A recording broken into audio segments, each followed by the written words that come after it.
And the whole world followed that. They wait until it happened. It happened to Biafran people that nobody is recording it. Up to today, it's still ongoing. And they want us to fold our hands. What is going on in Biafra land is not just political persecution. It is genocide in slow motion. Destroying the life of the youths. Every single day, we are seeing the display. Innocent young men and women, their life taken over. Properties destroyed, homes burnt down. All in the name of what I don't know. I don't know what they're chasing. Human rights abuse of the highest order. And the world is silent. Go to the media, you will see them shouting about Palestinian. But what is going on in Biafra land is greater than what is happening in Palestine. What is going on in Biafra land is unimaginable. And yet, with all these atrocities against the Biafran people, nobody is talking. The question is, how long will the world remain silent? How long will the world remain silent in these atrocities perpetrated against the Biafran people? How long? What are they waiting for? They are waiting for us to be wiped away before they will now do what they have to do. The question is, how long will the world remain silent on the genocide and atrocities against the Biafran people? How long will Nigeria continue this hidden war against Biafrans? A hidden war. And that was why when Mazi Samuel came in the picture, Mazi Samuel made that war open. He made in one of his brokers, he said he is going to make that war open. And that was what he was doing in Twitter. As they are fighting that secret war, Mazi Samuel was making it open, showing us what was happening on the field. Because Nigerian media will never report it. Nigerian media will never talk about it. Nigerian media will never go to the front and make investigation. Simon Ekpa, the Prime Minister, was in the front line telling the world the secret war. Telling the world about the secret war Nigeria is fighting in Biafra and showing them evidence. This is one of the things that triggered them, that make them mad. And they say that Mazi Simon Ekpa cannot survive. Because Mazi Simon was exposing their genocide in Biafra land, supported by British. That was why they connived to abduct him through the judiciary. Chukwu Okaka will never forgive any one of you. Chukwu Okaka will not forgive you.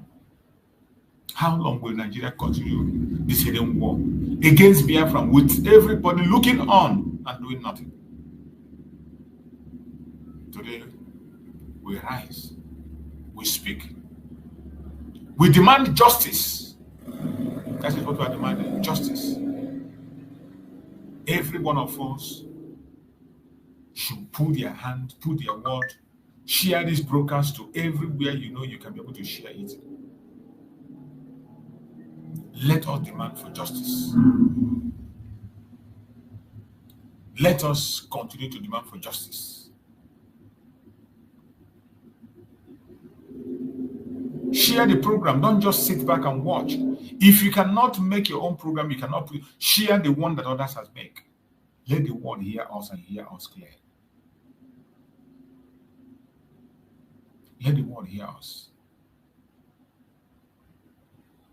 How long will Nigeria continue the hidden war against Biafra? We must rise. We must speak.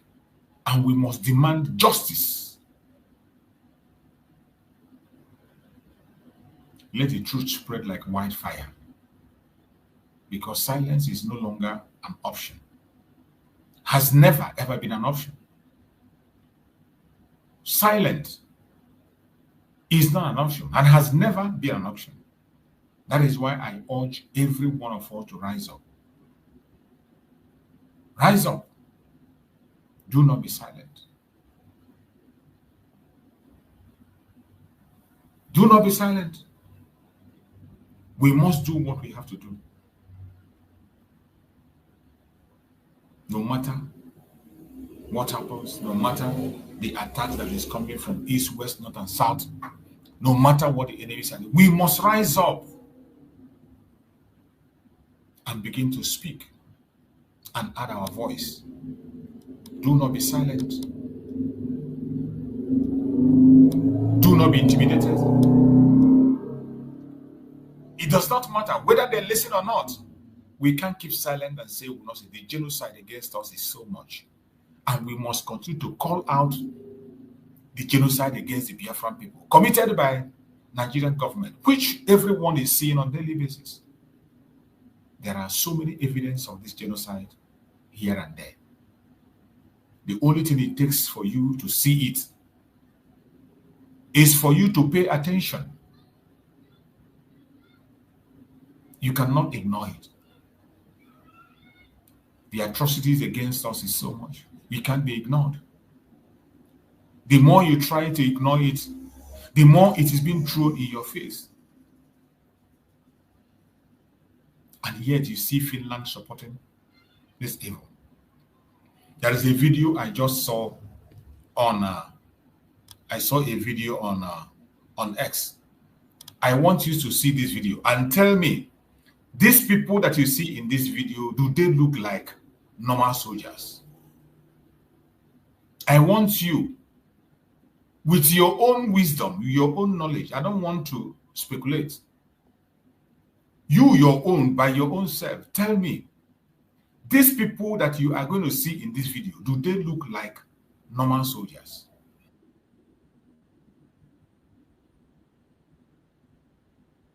The people you are seeing here, do they look like normal soldiers?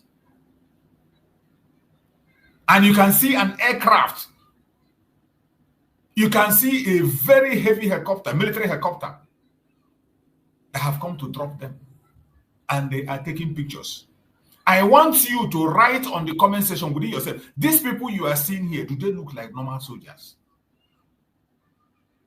Do they in any way look like normal soldiers to you? You can imagine. This is a country that Finland is supporting. These are things that are happening in this world. These people you are looking at, do they look like normal soldiers? Look at them. You see a military helicopter. You see a white man come down from that military helicopter. Then tell me, these people you see here, do they look like normal soldiers like to you? Just go to the comment section. Tell me, do they look like normal soldiers?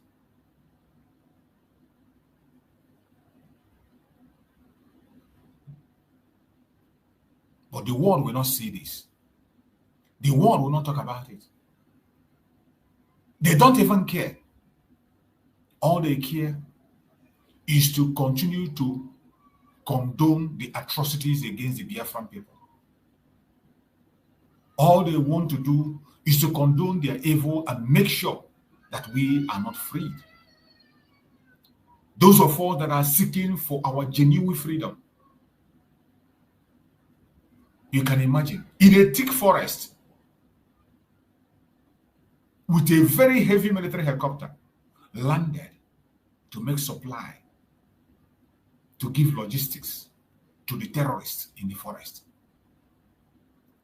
Within yourself, check, these people, do they look like normal soldiers? I don't want to speculate. Let it not be that I'm speculating. Let's watch it together. In your own view, these people, do they look like normal soldiers to you? These people you are seeing here.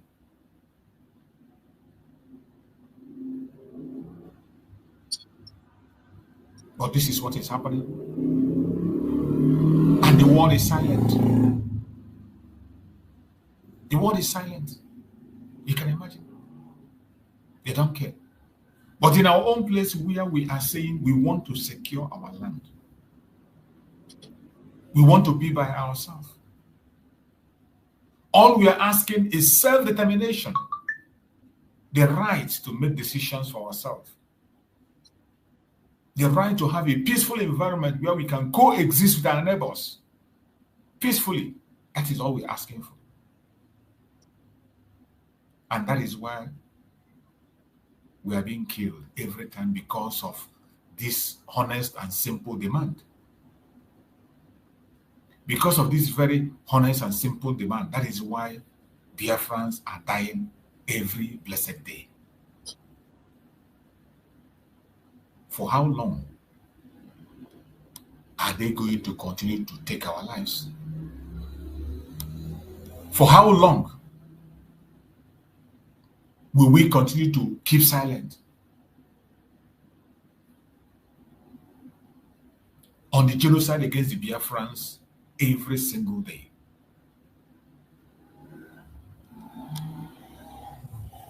Since the mid-2010, Nigerian Southeast has seen repeatedly allegations of unlawful killings, enforced disappearance, arbitrary arrests, other serious abuses linked to the state security operation and clashes with armed groups.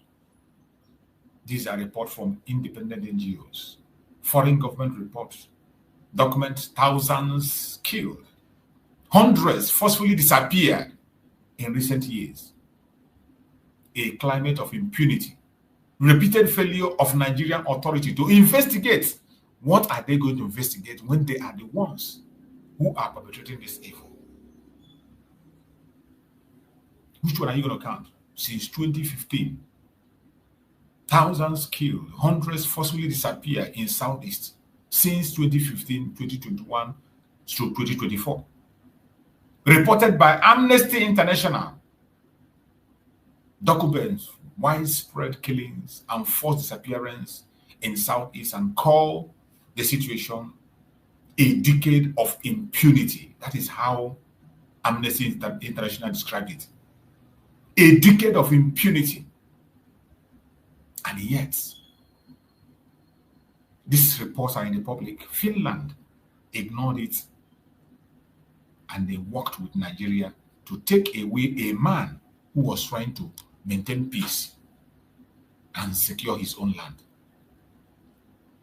There are multiple documented evidence where security forces opened fire on pro-Biafran protesters, is it one or two, and supporters. Possible extrajudicial killing is happening every blessed day. Amnesty International reported. 2016 investigation, press release documented military and police shooting of unarmed IPOP supporters, which amounts to extrajudicial killing. Up to today, nobody has been held accountable. The video was shown to Buhari. He couldn't look at it on a national TV, on an international stage. When the CNN woman was trying to, she didn't look at it. But up to today, nobody has been held accountable. Not by ICC, not by their local whatever. No way. International human rights and government report confirm a worsening security environment, credible allegations of abuse in Biafra land. U.S. State Department country reports annual list unlawful killing, disappearance, and abuses in the region of Biafra. These things are in the public. And you begin to imagine, what did the Finland look upon to begin to prosecute Mazi Simon Ekpa to the extent of pronouncing a sentence on him? What were their basis? With all these informations available, disappearances in Biafra land, killings, abuses, documented by credible organizations. Let it not be that they say, oh, maybe it's IPOP that did it. No. But yet, nobody cares. And the most painful part is today, it is still ongoing. Today, as we speak, Biafra have entered into another stage of genocide. And this stage we are now is the most dangerous stage. Because this stage we are now, the people that are carrying out the genocide today that are being used are Biafrans themselves. Some of you must have seen the post that the DOS are making recently. DOS are making recently post. They say they are entering their own version of ESN. That we know that ESN is no longer existing. ESN was handed over to the governors. But today they are making a post. They say that ESN is going into into Imo State to flush out all the people, flush out all the Liberation Army who were working with Mazi Simon Ekpa. They don't want to flush them out. They were mentioning many camps. How many people they took? They have been able to take their life. Extrajudicial killing happening now. As we speak, that is the phase they are now. It is so serious that the phase that is what is happening today now. The so-called DOS today that are working with the governors with all these security outfits. They have all marched together to fight against Biafra, to fight against the liberation of Biafran people. And the extrajudicial killing has intensified. Before, don't worry, in a short while, the report is going to come from Amnesty International again. They just announced it. You should go to their platform, you see they made the post. They made the post. I saw several posts that I made in their platforms. That is the next phase we are. A very disturbing phase. And the world is silent. The world is silent. Nobody said it. Something that will not happen. If Mazi Simon Ekpa was to be around, it will happen. Since the abduction of Mazi Simon Ekpa through the court, insecurity have increased. More life have been lost. There is nothing you can boast of. Everything has become worse than it was ever. And how long are we going to continue to go on this path? I pray that Chukwu Kabiam will have mercy and touch the heart of some people to do the needful and allow Biafrans to go their separate ways. You're welcome, my beloved brother Christian. Thank you so much for joining, bro Christian. No. Yeah, that's this morning. Well done, my brother. Yeah. Speak to us, my brother. Yeah, well done. Thank you for the effort. And yeah, the network has been a major problem for me all this while. And not as much. Yeah, I had to go and change my device, you know. So hopefully to enable me. And yeah, I saw this morning, though quite different from what you are dealing on this morning, but they're all the same.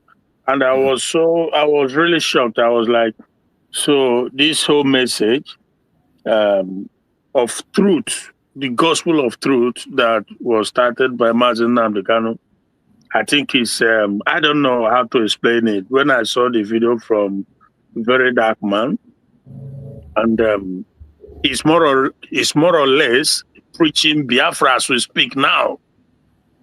As we speak, I don't know. It's like somebody that they hit his head with stone or something. I don't know. In fact, he said it's better for him by himself. He said that he doesn't know why he did not arrive at this point all this while. But anyway, that maybe he wake up and it's crazy. It's absolutely crazy. Including Aisha Yusuf describing the word we've been using for years. Aisha Yusuf using the word hostage. That is what Nigeria is. This is Aisha Yusuf. Because she said that if you will deprive people of their right to a referendum of self-determination, then that is hostage.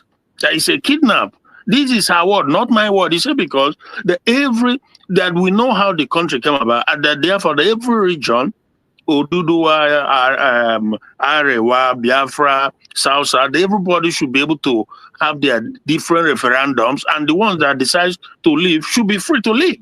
But exactly. If you don't do that, that is a hostage. So I was overwhelmed.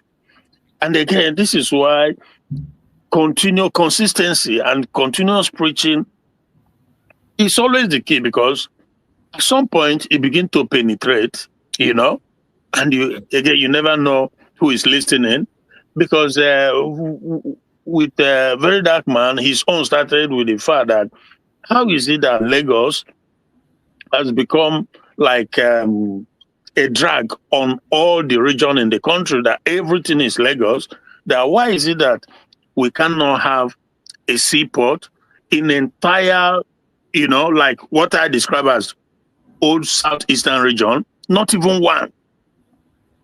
So he said that because that if there's one in Enugu, for example, or in Port Harcourt, then you should be able to serve the people. But why everything is Lagos, is Lagos, is Lagos? And what makes it worse is that, sometimes it's not easy to continue to speak on something. You need a high level of, should I say, inspiration and patience to continuously, because at some point you get bored, but we have no choice. We have to keep speaking because maybe eventually it bears a fruit, So the fact that these people, but for me, because again, different people understand different things from different perspectives. I know that it's not accident that these things happen. It's a well planned. They know why. And all these our politicians, when you see them, they are all in it. That is one area I always hammer on that. I don't exempt anyone because see this support, the significance, the meaning, that is the liberation right there. Yes. That, bro, seaport and functioning international airport, just like he was saying, this very dark man, that why do we have to, if we are going out, if we are coming in, except we land in Lagos, and if we ship something, so that is that liberation right there for anybody that can use their brain to figure. And trust me that the Nigerian system and their British collaborator, because nothing goes on, nothing happens, no reform takes place in that country without the approval, at least the concept of the British government. So, and those working for them, into the handlers in that country, they know the significance of what happened.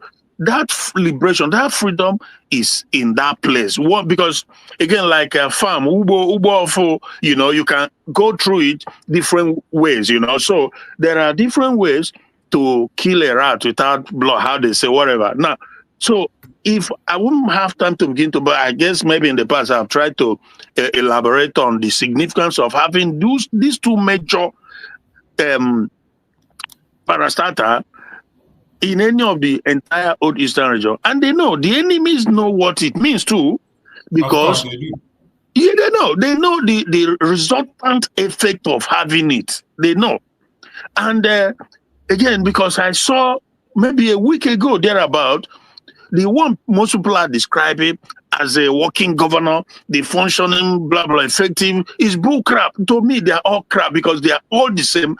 I've made it clear from the way I continue to maintain that they are all the same. I don't exempt, not even Lesotho people are talking about. They are because the same. All of them are the same. Bro, Lesotho came out to say he has a project or a proposal to build a seaport.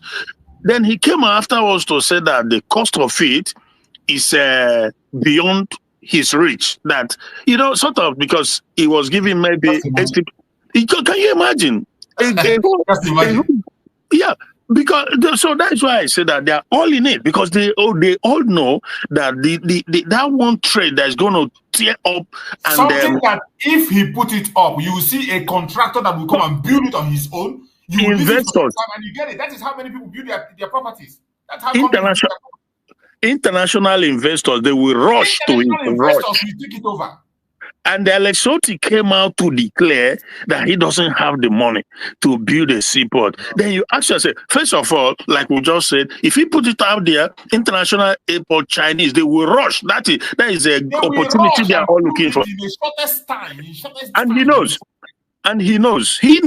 Don't think he doesn't know, but he's trying to play the script of their masters. So this is the game. And to look at it, even on the other side, it's called this is a state government saying this.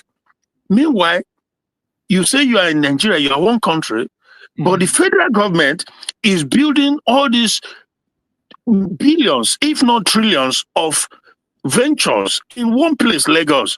They are building another seaport in Lagos, and they are building one in Ogun State, although they say that Dangote or whatever. Anyway, but think of the things that the federal government is building in Lagos. So why would federal government not, if they want to do what it costs nothing to do, but again, international investors will rush at it, but they know what it will lead to. So obviously, the thing that gives me joy is that even Aisha, you mentioned Nnamdi Kanu in that broadcast briefly. He talked about it, everybody is going to continue to feel the pain of what Nigeria has become. Of course. Everybody will have his own taste of it. They will have a hostage. Exactly. A hostage. Something is going on, but I know, like I've always said to that, these politicians that was imposed on us, I will never, like, I continue to maintain that they are the enemy because they are working with those that kept us perpetually in this bondage. We're a situation whereby this woman, I don't know if you have dealt with the issue, all this while that have not been in, when this woman, Dabiri woman or whatever, came and described Ndibo. You've called Ndibo, well, it's a tweet, somebody tweeted it, and she retweeted it with emoji, giving it approval. So describing Ndibo as monkeys, again, I don't know if you've dealt with it in the past, but what happened is, so this level of emasculation, that is what Nnamdi Kanu saw. Well, Ojukwu initially saw it. He did his best. And then Nnamdi Kanu shout about it. And they follow up from others to our PM to the so this is part of it. Because what happened is she's very unapologetic. She's just unrepentant on it to describe one of the three major tribes, the leading tribe in the country, as monkeys. And I heard from a friend back home that Ohaneze, they've called her to apologize. And you know what she told Ohaneze? That they should, he told Ohaneze that they should go to court. So, of course. What would she say? Ohaneze, did Ohaneze have any meaning? Ohaneze exactly. has no meaning. Exactly. So to this, people that are celebrating the arrest of Mazi Simon Ekpa. Exactly. They are congratulating the government for pushing the sentence of Mazi Simon Ekpa. Yeah. So to describe a whole Igbo nation, Igbo people as monkeys, and you discover that she's not just saying it; she has the tacit support of Tinubu himself. Because if not, the DSS was created in the mid-80s by Babangida, and there's a purpose why it was created, to protect not just the president, but to make sure that there will never be another coup in the country. And if you watch, from the time of Babangida, since Babangida till this day, there has never been any substantial or meaningful coup in Nigeria. That is like 3 decades now, maybe more than 30 years now. There have never been any coup apart from the what you can call stage one with the one Abacha. Because when Babangida handed over to Abacha died, Shoniko was given the position. No, sorry. I think there's what happened. Babangida left. I think he put Shoniko, right, exactly. He put Shoniko, the Yoruba guy, at interim.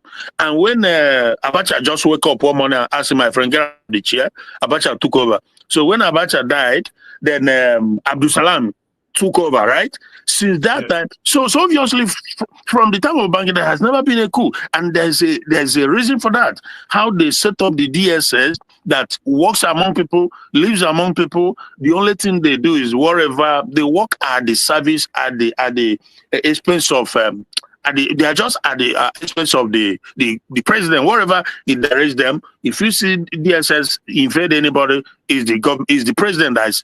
So for this woman to have said such inflammatory and tribal hatred, the most bigoted word you can use, because again, if an individual online says something, it's a different thing. But for a high-profile government official, high-profile, who is in charge of the diaspora, to come and do a thing like that, and nothing is done, the DSS did not call her, for questioning and for a reprimand, and the Ohaneze, and she's not stopping. Exactly. So you can see that there's a power behind it. And the fact that as we speak now, for over about, I think it's about maybe 2 weeks now, she hasn't resigned, because we would think that she would have resigned or she would be fired, but she's still there to the extent that she would tell Ohaneze to go to court. If you think I've insulted you or whatever, go to court.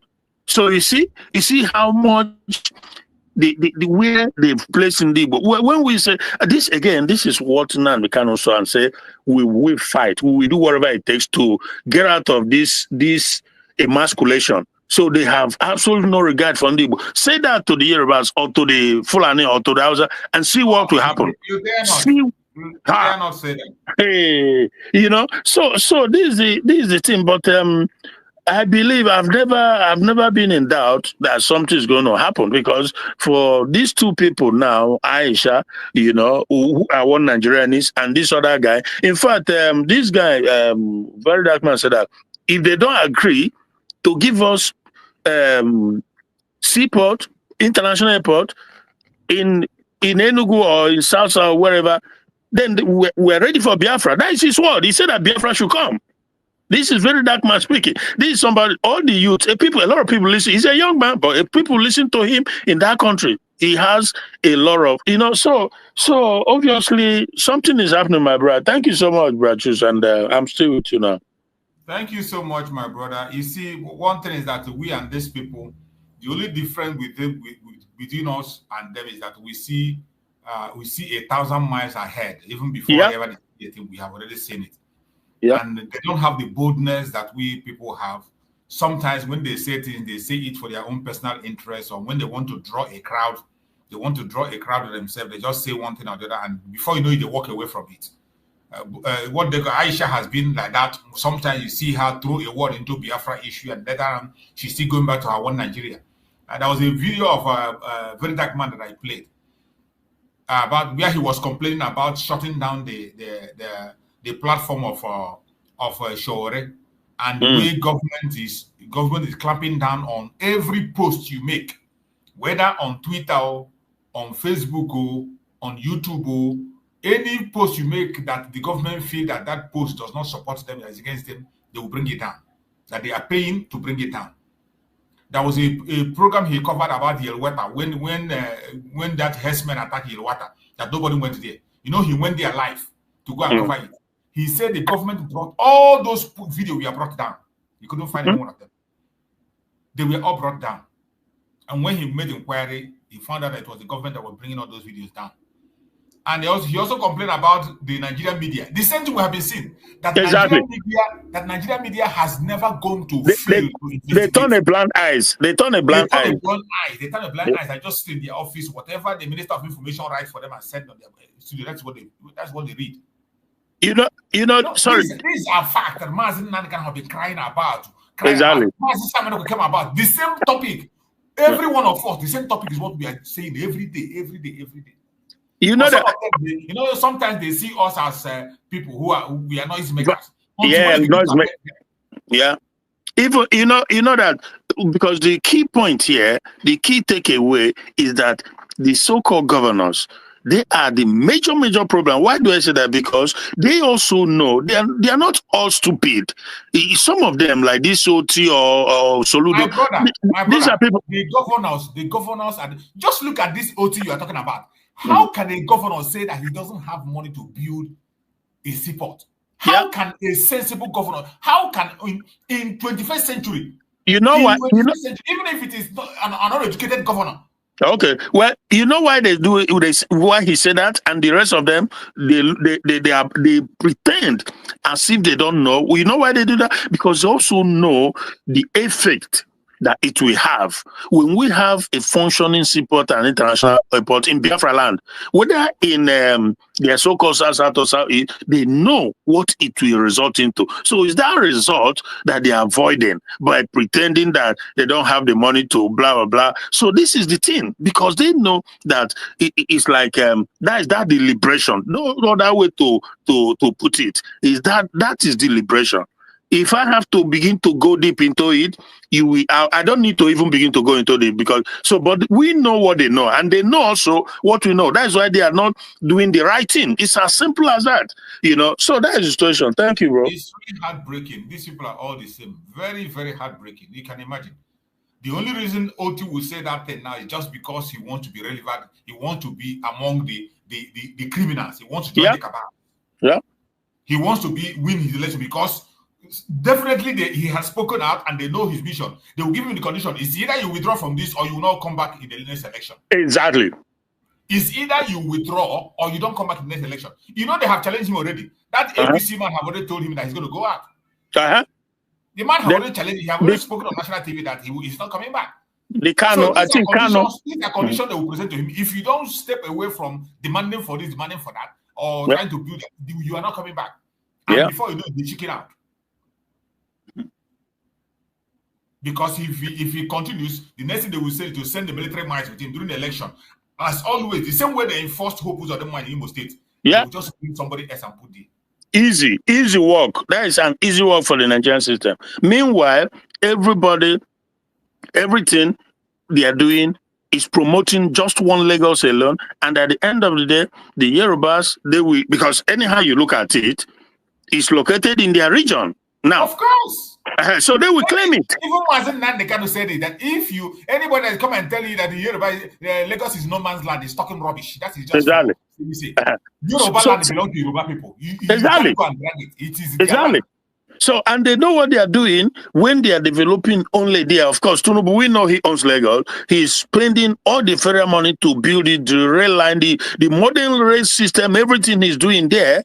And at the same time, they will make sure that you, who is also not a Yoruba person, will not have the right you are supposed to have in Lagos. They destroy your business. They tell you not to vote. Either you vote this way. So this whole thing is well geared towards one thing. And these governors in our place, they are delegitimized, and they will never have the approval. Anyhow they rig, anyhow they use money to buy people to come out, like the one Hope Uzodinma did. Because Peter Obi and Rufai had a rally in, I think, was it in Imo State? I think it was in Imo State. And Hope Uzodinma, criminal 419, he came and organized people, paid them money to come and, this type of game. Uzodinma is even worse than Hope, than Rufai, as far as we are concerned. Because Rufai is worse than it was exactly because Rufai is a full animal. I don't care, I know how they feel about us. But you who claim to be Igbo, I don't know if you are, but at least that's what he said. That is Igbo. You are the one even doing the work. So, my dear brother. Thank you, my brother. Let's go to